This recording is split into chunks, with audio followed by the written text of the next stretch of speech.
una pregunta teológica muy importante en esta mañana. ¿Cuántos están seguros que hoy gana Colombia? Qué poca fe, ¿no?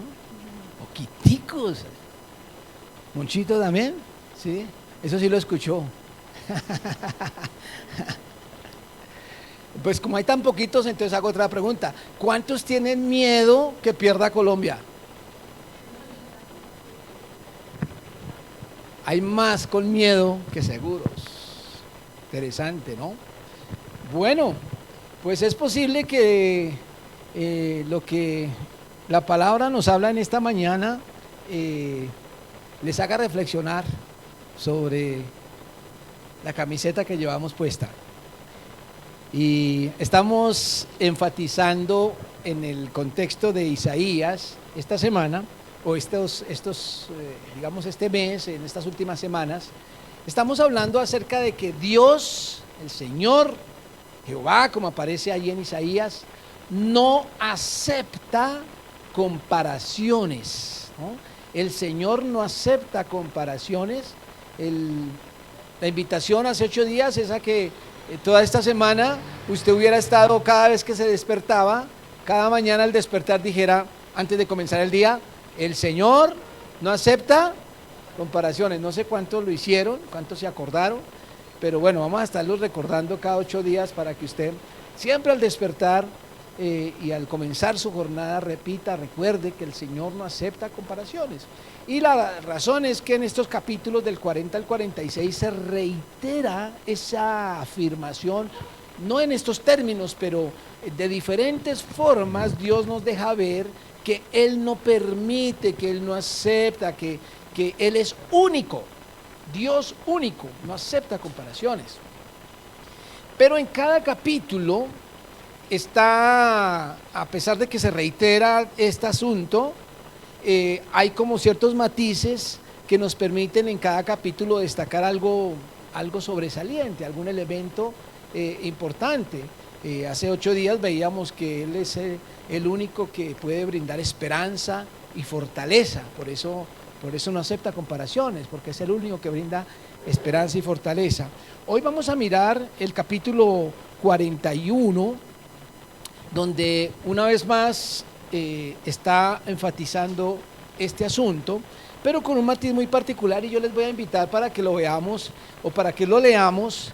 No voy a poner el texto en la pantalla, sino que voy a leerlo en la Biblia Reina Valera. Usted puede que tenga otra versión, alguna más moderna. Si usted leyó ese capítulo esta semana, seguramente se dio cuenta que el lenguaje es difícil de entender, como que uno se enreda un poquito, como que uno lo lee y dice, me toca volverlo a leer porque no entendí nada. Y si usted es curioso, seguramente lo tuvo que leer varias veces para tratar de captar un poquito. Bueno, yo lo voy a leer en esta versión un poquito antigua, versión del 60, pero para que lo podamos discernir un poquito mejor, quiero presentarlo en una forma digamos organizada, y permítanme utilizar una palabra muy nuestra, como si fuera un sándwich. ¿Cómo es un sándwich? ¿Qué es lo más importante de un sándwich? La carne, ¿cierto? La carne, uno pone las tapitas de pan allí, de pronto no le para muchas bolas, algunos inclusive quitan el pan y se comen la carne sola. Pero vamos a ver, porque este capítulo es como un sándwich porque tiene 2 tapas, más o menos del mismo material, y en la mitad tiene incrustado el mensaje más importante. Entonces, antes de mirar el mensaje importante, la carne del texto, vamos a mirar primero las tapas, y voy a leerlo en ese orden. Primero la tapa de encima, que son los versículos del 1 al 7. Del 1 al 7 es la primera tapa. Y comienza diciendo, escuchadme, costas, y esfuércense los pueblos, acérquense, y entonces hablen, estemos juntamente a juicio. Y en ese propósito de irlo leyendo lentamente para discernirlo, pues yo quiero ir haciéndoles reflexionar como, ¿eso qué es? literariamente, ¿qué encontramos? ¿Qué es ese versículo 1? ¿Cómo lo podría usted llamar desde el punto de vista literario? ¿Qué es eso? ¿Qué es? Lo repito, escuchadme costas y esfuércense los pueblos, acérquense y entonces hablen, estemos juntamente a juicio. ¿Cómo lo ven? ¿Qué es eso? Un llamado, ¿qué? ¿Cómo más? Una advertencia, ¿será una advertencia? Bueno, una invitación, ¿ok? ¿Qué más? Mandato, ¿cómo? Salvación. Hay algo ahí de salvación. Se está llamando, se está convocando, ¿no? Pero ¿a qué? ¿A qué se está convocando? La palabra aquí clave es juicio, ¿cierto? Termina ese versículo diciendo, estemos juntamente a juicio. Es decir, que se está convocando a las naciones, a los pueblos, para entrar en una especie de debate, en una especie de polémica o juicio. Es como una especie de reto, ¿no? Vengan y hablamos, sentémonos y charlamos, pero a juicio, estemos a juicio. Es lo que Dios está haciendo a través del profeta Isaías, convocando a las naciones para entrar en juicio. Ahora, es interesante, y antes de leer el resto, ese versículo 1 es prácticamente repetitivo. Precisamente en los capítulos que estamos analizando durante todo el mes, hay como una constante de ese llamado. Permítanme mirar algunos, aparte de este versículo 1, luego en el versículo 21 del mismo capítulo dice, alegad por vuestra causa, dice Jehová, presentad vuestras pruebas, dice el rey de Jacob. Noten bien, es el mismo tono, ¿no? Como que ustedes qué tienen que decir aquí en este juicio, más o menos es lo que está diciendo. Luego en el capítulo 43, más adelante, que lo vamos a ver detenidamente después, pero allá en el capítulo 43, versículo 8, noten lo que dice, sacad al pueblo ciego que tiene ojos y a los sordos que tienen oídos, congréguense aún a todas las naciones y júntense todos los pueblos. Sigue esa convocatoria. Luego más adelante en el capítulo 45, versículo 20 y 21, vuelve y dice, reuníos y venid, juntaos todos los sobrevivientes de entre las naciones. No tienen conocimiento aquellos que erigen el madero de su ídolo y los que ruegan a un Dios que nos salva. Aquí en este versículo incluso hay como más detalles de a quién se está convocando, pero es el mismo sabor de todos estos capítulos, una convocatoria a juicio. Pero con este versículo último que leímos, ¿cuál es a quiénes es y por qué se está convocando a los pueblos? Por la tendencia que tienen a levantar dioses falsos o ídolos, adorar lo que no es Dios. Así que la convocatoria es una convocatoria a discutir el tema de quién es el verdadero Dios. Volvamos entonces al capítulo 41. Y después de esta convocatoria del versículo 1, noten cómo empieza Dios a hacer una serie de preguntas. Dice, versículo 2, ¿quién despertó del oriente al justo, lo llamó para que le siguiese, entregó delante de él naciones y le hizo enseñorar de reyes, los entregó a su espada como polvo, como hojarasca que su arco arrebata? Larga esa pregunta, ¿cierto? Y queda uno un poquito perdido. Pero el solo tono de quién fue el que hizo esto, pues ya uno como que ve a Dios como reclamando la autoría de algo, ¿cierto? Dios está reclamando la autoridad de algo. Ustedes saben quién soy yo, está diciendo Dios. ¿Quién fue el que hizo esto, cierto? De hecho, en el versículo 4 dice así, ¿quién hizo y realizó esto? O sea, es un reclamo de Dios, pero en ese reclamo del versículo 2, pues hace alusión a algo que de pronto a uno lo enreda un poco, ¿quién es ese justo?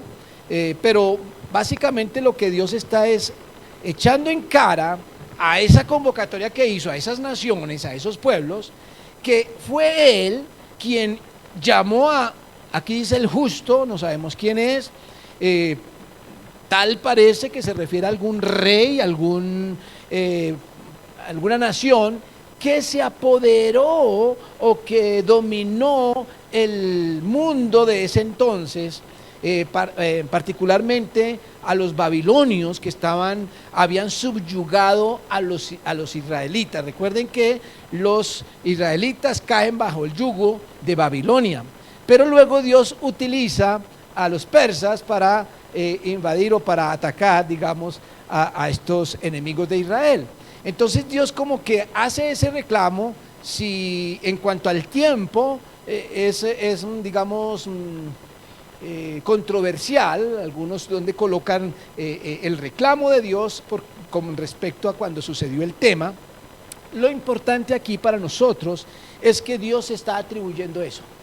Y en ese juicio que hace, convocando a todas las naciones y convocando a todos sus ídolos, dice: ¿quién fue el que hizo esto? Que llamó al justo, lo puso delante de las naciones, lo hizo enseñorear de los reyes y los entregó a espada y los volvió como polvo.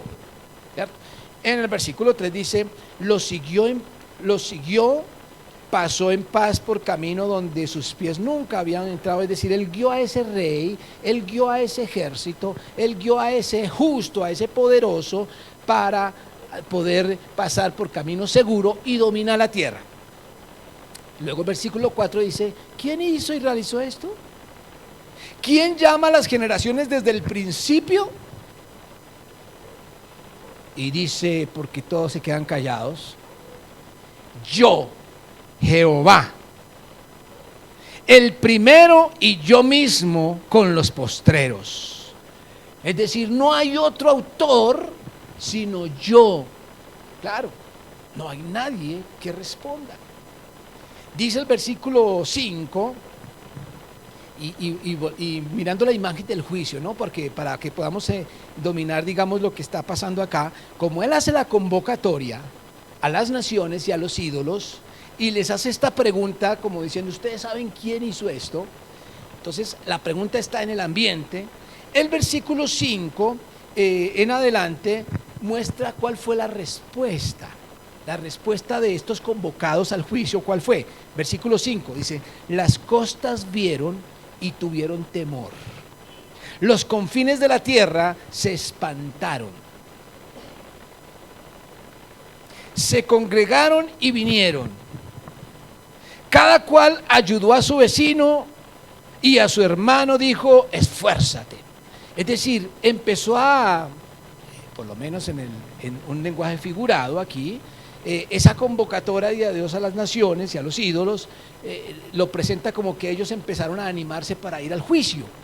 Entonces empezaron a asustarse, pero de todas formas cada uno ayudó a su vecino y dijo a su hermano: esfuérzate.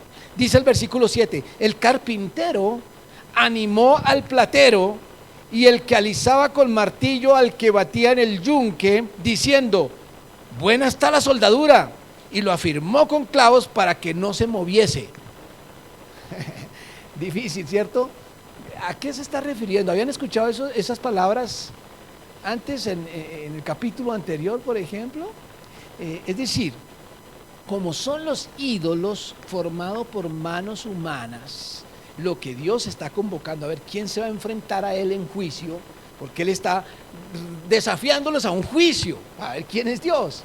Y entonces las naciones, cuando escuchan la convocatoria, empiezan a animarse para ir al juicio. Y entonces el artífice, el platero, el carpintero, ¿dónde hemos visto esto? Pues para eso recordemos el capítulo anterior, hace 8 días en el capítulo 40, versículo 18, para que miremos el hilo que él trae. 40, 18 dice: ¿a qué pues haréis semejante a Dios? ¿O qué imagen le compondréis?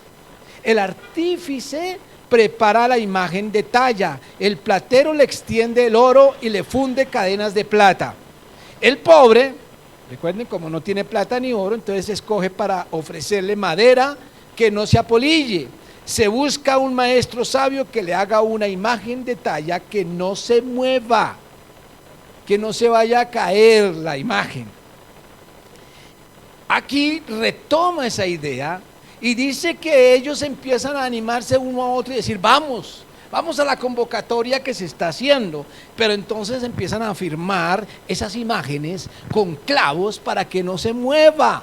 Noten que es la misma expresión del versículo 20 que termina diciendo que no se mueva. Aquí en el capítulo 41, versículo 5, 7 también termina diciendo y lo afirmó con clavos para que no se moviese. Es decir, estos artífices de ídolos, de imágenes, tenían que construir su imagen perfecta para evitar que se cayera. Ellos tenían que cuidar a sus dioses, construirlos bien para que no se fueran a caer. Hasta allí entonces está esta convocatoria. Dios convoca un juicio a todos los ídolos, a las naciones. Dice, se presenta a él, dice quién es él, y luego vemos a todo este desfile de ídolos llegando a ese juicio. En esa primera etapa, como lo había mencionado yo, nos encontramos con una defensa de Dios. Estamos viendo aquí un juicio. Así que lo que tenemos aquí en esta primera etapa es: el Señor se defiende solo ante los ídolos. Él no llama a un abogado defensor. Isaías no es su defensor. Él convoca a Dios y él dice: ¿quién creen que soy yo? Se defiende delante de ellos. Esto es muy interesante porque estos hombres que vienen o que son presentados aquí simbólicamente como escogiendo la plata, el oro, la madera, afirmando bien sus estatuas, necesitan defender sus dioses. Pero Dios, el verdadero Dios, se defiende solito. Y esto es algo que debería llamarnos la atención con respecto a las prácticas, no solamente de los judíos, que es el contexto del que se está hablando aquí del pueblo de Israel, sino incluso del cristiano o de la iglesia cristiana.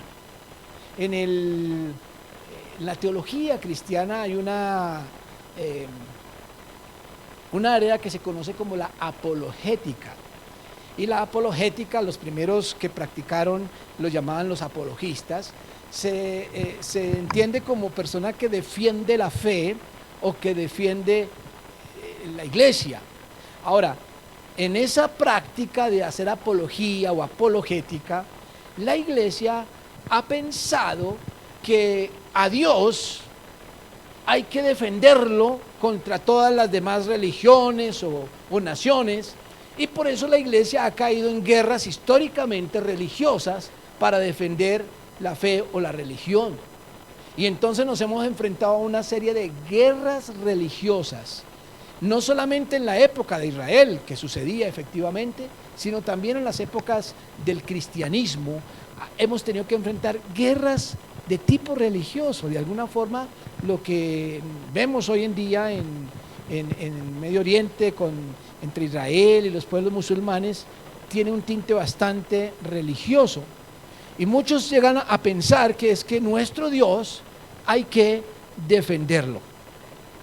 Pero aquí, con estas palabras del Señor, Él dice: yo no necesito que ustedes me defiendan. Él se defiende solo. Así que si podemos hablar de apologética, está bien. Pero entendamos la apologética como una forma de mantenernos en la fe a pesar de cualquier ataque, que es muy diferente. Cuando somos capaces de seguir creyendo lo que creemos, venga la persecución o la dificultad que venga, esa es la verdadera apología, o incluso predicar el evangelio. Cuando Dios manda a Israel y cuando Jesús manda a la iglesia, manda a que sean testigos, a que compartan o para que lleven el evangelio del reino de Dios, no a que defiendan a Dios. Dios no necesita que lo defendamos. Ahora, en la otra etapa o en la contratapa, digamos, de este sándwich, nos encontramos con los versículos, vamos a leer desde el 21, del 21 al final, sigue la convocatoria. Por eso quería saltarme, porque es como el mismo ambiente, ¿no? El mismo ambiente dice: alegad por vuestra causa, dice Jehová, presentad vuestras pruebas, dice el rey de Jacob. Es decir, a estos que llegaron a la convocatoria, a estos ídolos o naciones con sus ídolos, les dice, a ver, ¿cuáles son las pruebas que tienen ustedes? Y miren la ironía del Señor como les habla. Versículo 22. Traigan, anúncienos lo que ha de venir, díganos lo que ha pasado desde el principio y pondremos nuestro corazón en ello. Sepamos también su postrimería y hacernos entender lo que ha de venir.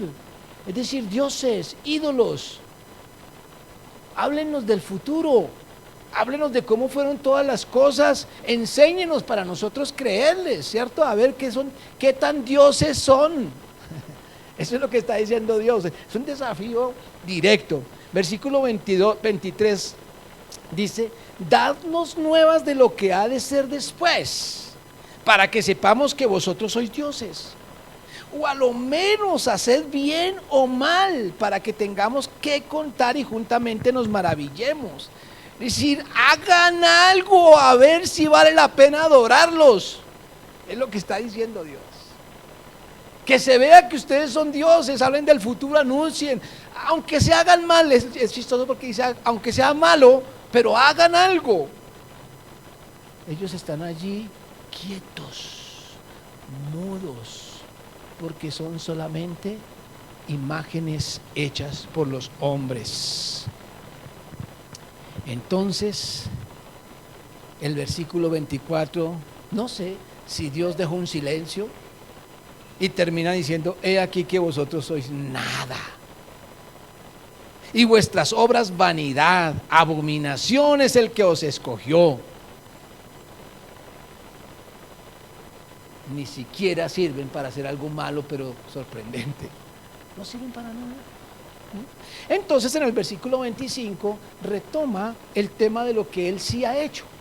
Miren lo que dice: del norte levanté a uno y vendrá, del nacimiento del sol invocará mi nombre y pisoteará príncipes como lodo y como pisa el barro el alfarero.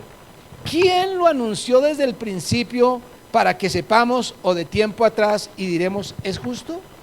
Cierto, no hay quien anuncie, sí, no hay quien enseñe, ciertamente no hay quien oiga vuestras palabras. Yo soy el primero que he enseñado estas cosas a Sión, y a Jerusalén daré un mensajero de alegres nuevas. Miré y no había ninguno, y pregunté de estas cosas y ningún consejero hubo. Les pregunté y no respondieron palabra.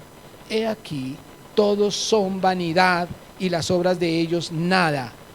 Viento y vanidad son sus imágenes fundidas. ¿Sí notan que llega a la misma conclusión? Pero aquí lo interesante de esta segunda etapa es que el Señor ridiculiza públicamente a los ídolos. Claro está que nos podemos preguntar, y alguien me hacía esta pregunta esta mañana: si Dios está ridiculizando a los ídolos, pero los ídolos no son nada, ¿quién está quedando en ridículo? Aquellos que confían en los ídolos. Aquellos que confían en los ídolos. El Señor se burla de ellos. Muy interesante porque primero, en la primera etapa, digamos, el Señor se defiende solo, pero en la segunda los desafía a tal punto que los deja por el suelo ridiculizados. Son vanidad, no son nada. Dios está llamando la atención a que no se hagan comparaciones con Él. Y este es un mensaje muy interesante, y yo diría que un poco más impactante para nuestra época. Recordemos, esto es a Israel, esto es en el Israel del siglo VIII antes de Cristo, que pasaba eso. Pero el Dios que está manifestándose aquí a Israel es el mismo Dios que se manifestó en la persona de Jesucristo después. Su carácter, que es lo que estamos tratando de identificar, el carácter de Dios, su carácter sigue siendo el mismo. Tenemos un pequeño problema. En nuestro mundo moderno, si hay algo ofensivo y por lo cual el creyente es acusado de discriminador, es decir que solamente hay un Dios. Porque el mensaje de hoy es que hay muchas religiones y muchos dioses, pero todos son lo mismo. Que por todos los caminos lo importante es que te portes bien. Lo importante es que no hagas daño, que no hagas mal. Pero tú puedes adorar cualquier Dios, puedes creer en cualquier religión, todos los caminos conducen al cielo. Y en un mundo globalizado y donde se predica vivir en paz y la tolerancia, pues esos mensajes de único Dios o salvación en solamente Jesucristo son incómodos. El cristianismo es visto precisamente como una religión que es una piedra en el zapato, porque habla de que solo Jesucristo es el camino, la verdad y la vida. No, hay que abrirle campo. Eso es lo que se conoce como sincretismo. Echemos todas las religiones, compartamos con todos y entendemos la tolerancia como decir que todo es verdad, de tal forma que la verdad se vuelve absolutamente relativa. De acá, así como Jesús dijo, nadie viene al Padre sino por mí, su Padre aquí en Israel está diciendo, no hay ningún otro Dios fuera de mí. Dios justo y salvador, ninguno más que yo. Si Israel viera estas dos tapas que estamos presentando aquí, sin ver el resto, lo que está en la mitad, sería suficiente para decir, si Dios se defiende solo y si Dios ridiculiza a los demás dioses, ¿qué puedo yo esperar si es mi Dios?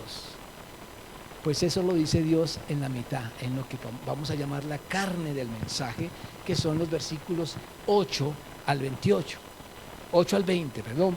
Dice así, pero tú, Israel, siervo mío eres tú, Jacob, a quien yo escogí, descendencia de Abraham, mi amigo, porque te tomé de los confines de la tierra y de tierras lejanas te llamé y te dije, mi siervo eres tú, te escogí y no te deseché.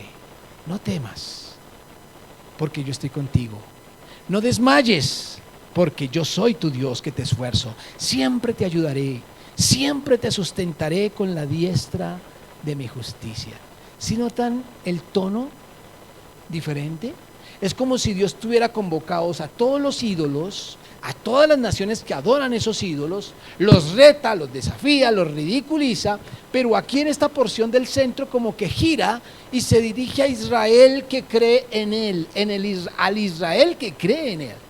Y le dice, tú, Israel, tranquilo, no temas. Subraya esa palabra allí en el versículo 10. No temas porque yo estoy contigo. No desmayes porque yo soy tu Dios que te esfuerzo. Siempre te ayudaré, siempre te sustentaré con la diestra de mi justicia. Versículo 11. He aquí que todos los que se enseñorean, todos los que se enojan contra ti, serán avergonzados y confundidos. Serán como nada y perecerán los que contienden contigo. Buscarás a los que tienen contienda contigo y no los hallarás. Serán como nada y como cosa que no es aquellos que te hacen la guerra, porque yo soy Jehová tu Dios, quien te sostiene de tu mano derecha y te dice, vuelva a subrayar, no temas, yo te ayudo. Y vuelva a subrayar en el 14, no temas, gusano de Jacob, oh vosotros los pocos de Israel, yo soy tu socorro, dice Jehová, el Santo de Israel es tu Redentor. ¿Por qué dice los pocos de Israel? No todo Israel permanecía fiel a Dios. Y esto es muy importante para que lo tengamos en cuenta. Versículo 15, he aquí que yo te he puesto por trillo nuevo, lleno de dientes, trillarás montes y los molerás, y collados reducirás a tamo. Los aventarás y los llevará el viento y los esparcirá el torbellino, pero tú te regocijarás en Jehová, te gloriarás en el Santo de Israel. Los afligidos y menesterosos buscan las aguas y no las hay. Seca está de sed su lengua. Yo Jehová los oiré. Yo, el Dios de Israel, no los desampararé. En las alturas abriré ríos y fuentes en medio de los valles. Abriré en el desierto estanques de aguas y manantiales de aguas en la tierra seca. Daré en el desierto cedros, acacias, arrayanes y olivos. Pondré en la soledad cipreses, pinos, bojes juntamente, para que vean y conozcan y adviertan y entiendan todos que la mano de Jehová hace esto y que el Santo de Israel lo creó. Dios le dice a su pueblo: no teman ustedes, porque ustedes tienen al Dios verdadero, el que sí habla, el que sí anuncia de antemano, el que sí explica todo lo creado, el verdadero Dios. No temas, porque yo estoy contigo. No desmayes, porque yo soy tu Dios. ¿Qué nos encontramos en esta, por así decirlo, carne? Israel no tiene nada que temer. Ese es el mensaje importante de este capítulo para Israel, que Dios pone como pruebas para que ellos entiendan eso, este juicio con los demás ídolos, esta burla hacia los ídolos, para decir: ustedes, pueblo mío, no tienen por qué tener miedo. Ahora, hay algunas preguntas que tenemos que hacernos con respecto a esta carne. ¿Qué tiene que ver con nosotros? La iglesia. Aquí no hay judíos, no hay israelitas. Somos la iglesia del Señor. Pero lo importante, como hemos venido viendo desde el comienzo del libro, es que el carácter del Dios de Israel no ha cambiado, y que es el mismo carácter del Dios de Jesús, el Dios de la iglesia. Es el mismo Dios. Yo quiero mencionar dos errores que pueden salir de esta porción de no temas. Israel no tiene nada que temer. Quiero hacer dos aclaraciones pequeñas, porque aquí he visto en la interpretación de estos dos pequeños errores. Bueno, pueden ser muy grandes. El primero es que esta promesa que encontramos aquí, que acabo de leer en la mitad, es una promesa que Dios le está haciendo al pueblo de Israel. No sé si me hago entender con el énfasis que estoy haciendo. Es decir, nadie puede echar mano de estas palabras y decir: mire lo que el Señor me está diciendo hoy. Eso se lo dijo al pueblo de Israel, en un contexto de guerra, en un contexto de enemigos físicos que tenía el pueblo de Israel, en un contexto de exilio donde los estaban subyugando los imperios enemigos. Es para ellos. Nadie puede meter el dedito y decir: voy a ver qué me dice el Señor hoy, y abrir la Biblia y decir: ay, mire esta promesa que me está haciendo. Ese es un peligro que hemos visto, que algunos inclusive empiezan a decir: declaro esta promesa para mí, decreto esta promesa para mí, me apropio de esta promesa, y peor aún, reclamo esta promesa para mí. No, no es para ti, era para el pueblo de Israel. Enfatizo bien, y yo sé que algunos abren los ojos y dicen: o sea que eso lo quitamos para nosotros. Espera un momentico, antes de que me apedreen. Lo que sí es importante es saber que aunque esa promesa fue hecha a Israel, me deja ver cómo es Dios, cómo trata a los que Él ama. Y entonces, aunque no la decrete para mí, puedo ver cómo es mi papá, mi Dios eterno, un Dios misericordioso, un Dios que no necesita que yo lo defienda, porque Él me defiende a mí, que no necesita que yo lo cargue y lo amarre bien al altar, porque Él es el que me hace firme a mí, el que necesita perfeccionarme a mí. Así es el carácter de Dios. ¿Y por qué es importante hacer la diferencia? Porque en este contexto de la promesa a Israel, noten que lo que Dios le está ofreciendo, prometiendo a Israel, son cosas materiales, físicas y terrenales. Por ejemplo, versículo 17 dice: los afligidos y menesterosos buscan las aguas y no las hay. Seca está de sed su lengua. Yo Jehová los oiré y el Dios de Israel no los desampararé. En las alturas abriré ríos y fuentes en medio de los valles. Está hablando de agua físicamente. Abriré en el desierto estanques de aguas, manantiales de aguas. Habla de árboles en medio del desierto que Dios les dará, así que ellos podrán ver físicamente las bendiciones de Dios. ¿Por qué? Por el contexto en el que estaba el pueblo de Israel. A veces si creemos que esto es literalmente para mí, entonces yo empiezo a reclamar también esas cosas, ¿no?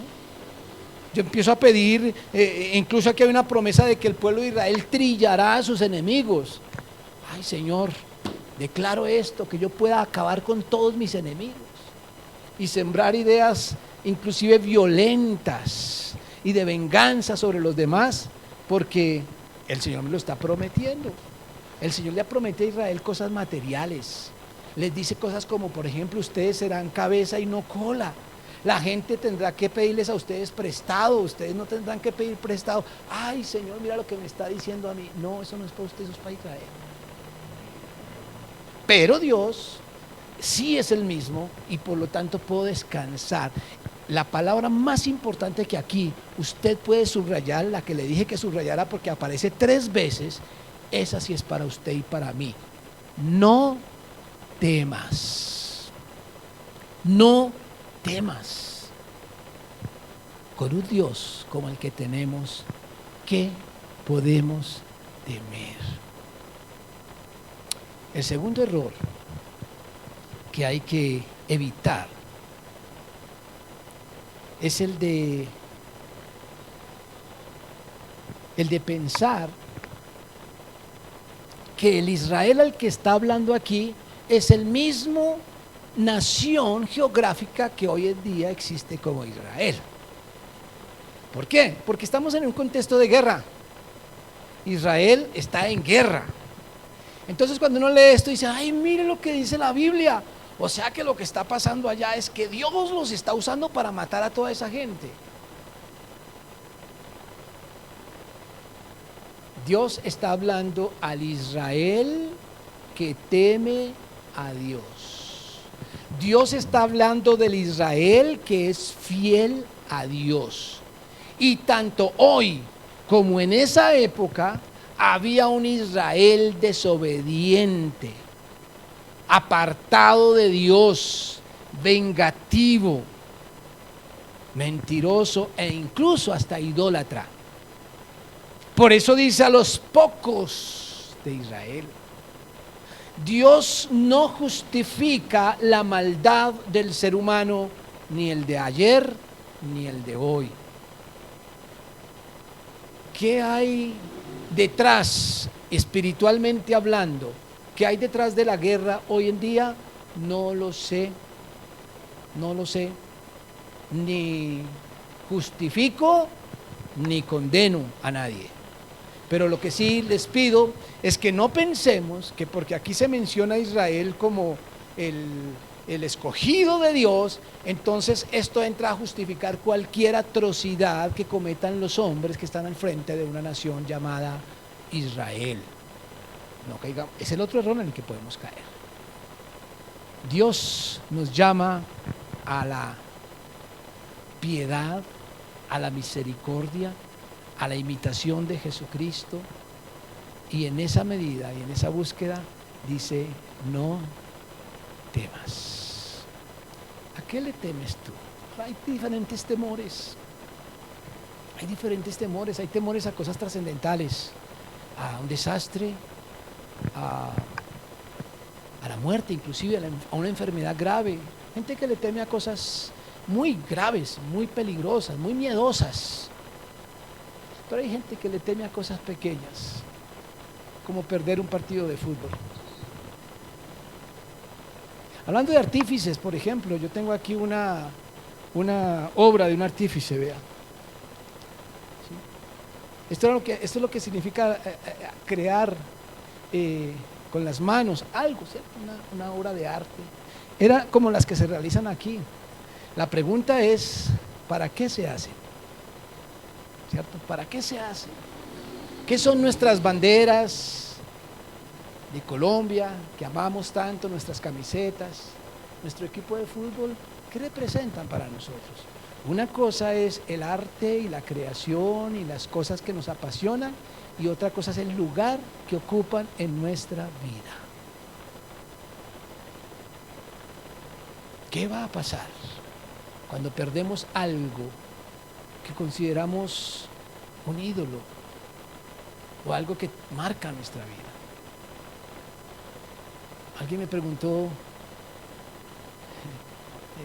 la semana pasada, si Colombia pierde, ¿tú te pones triste? Le dije, sí, 5 minutos.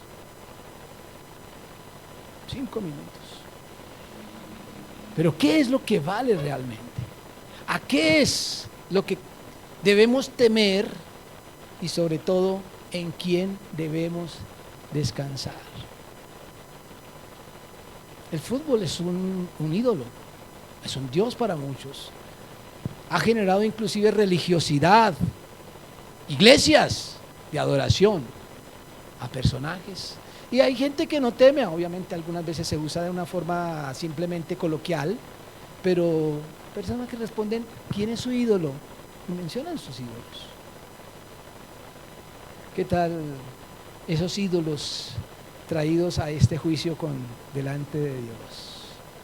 Dios no acepta comparaciones. Israel no tiene nada que temer, ni tú tampoco, cuando depositamos nuestra seguridad solamente en Él.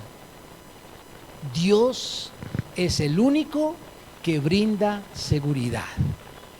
Como venimos viendo, el Señor no acepta comparaciones. Hoy quiero que se lleve este mensaje.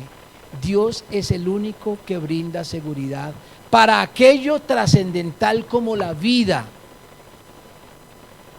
Un supuesto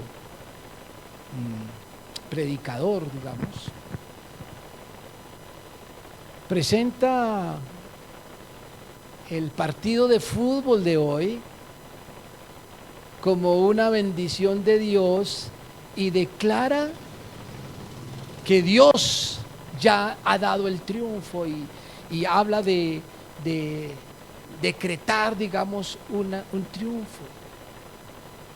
¿Qué tiene que ver Dios con el ídolo del fútbol? No nombremos el nombre de Dios en vano. Yo le invito a que cierre sus ojos. Y quiero invitarles a orar. Ore usted allí con sus ojos cerrados, lo que a usted se le ocurra. No sé, al escuchar este mensaje de la unicidad de Dios, de su exclusividad como Dios, ¿a usted qué le provoca orar? No quiero que ore lo que yo siento, porque es que usted puede que sienta otra cosa. Tal vez usted sienta vergüenza por algún tipo de idolatría que ha tenido en su vida, pero tal vez sienta gratitud porque Dios le dice no temas. Pues ore en gratitud, o confiese si hay algo que confesar. O tal vez usted sienta necesidad de reconocer que no lo tiene a Él como único en su vida, o que tal vez teme a lo que no debería temer. Permítanme hacer un silencio mientras usted ora lo que usted siente que debe orar.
Hay una vieja canción clásica para el mundo evangélico.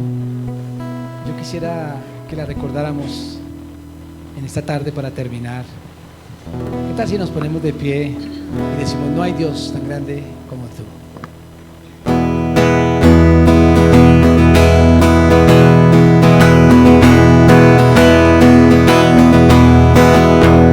No hay Dios tan grande como tú.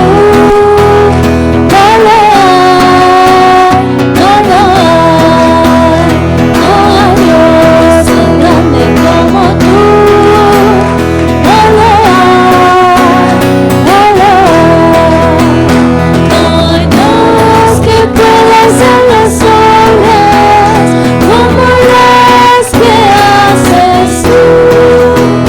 No hay Dios que pueda hacer las obras como las que haces tú.